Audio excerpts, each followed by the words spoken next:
Roland, the midnight deadline for this protest is approaching. Any sign that protesters might disperse? And what happens if they don't? Well, the crowds have already thinned somewhat. Below me, you can see the arrival hall for the B zone.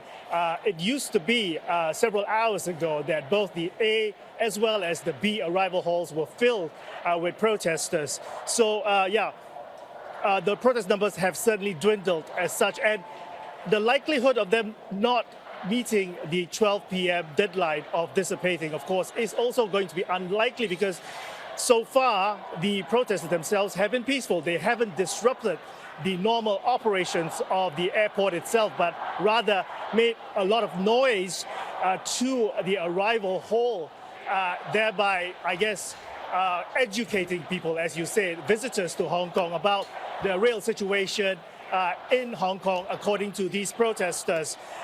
What started out really as a couple of hundred of protesters in the afternoon has really turned into a mass demonstration by late evening, occupying the two halls, as I said earlier. They used all sorts of tricks really to catch the eyes of the visitors' attentions.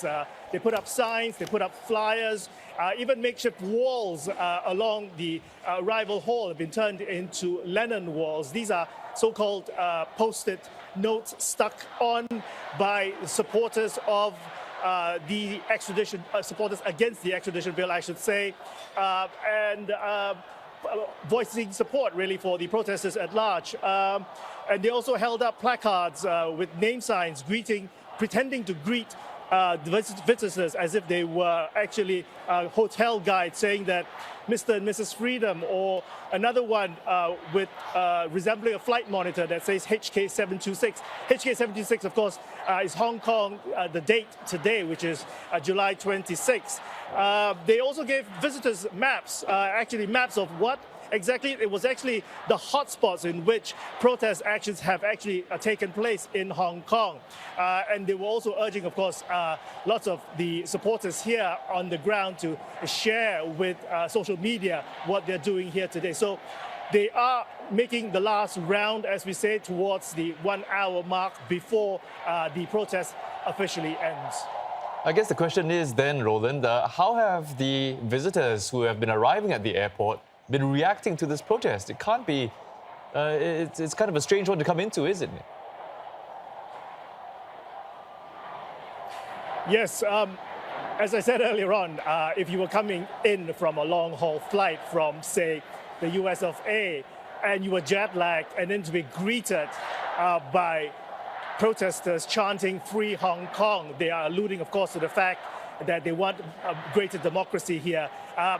You might react one way or the other. I've seen looks of bemusement on the faces of some of these foreign visitors to the country. But I've also seen some locals as well as foreigners putting thumbs up, cheering on these protesters. So it is a mixed bag.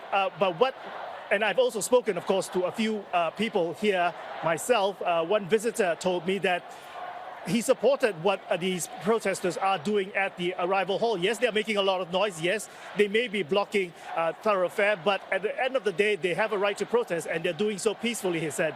Another, of course, also supported the protesters, but he drew the line at the violence that was seen, the property damage that was seen at the Legislative Council building on July 1st, as well as the attack, vandalizing of the Beijing Liaison Office a week ago as well. So these are some of the contrasting voices that I've been hearing on the ground. But at the end of the day, it has to be said that the Hong Kong Airport Authority, which is managing the operations as well as the security here, say that these protesters have not disrupted the normal operations of the airport itself. People are still going about their business. Travelers are still catching their flights, and travelers landing are also still able to meet and to leave the airport without any inconvenience towards their next destination.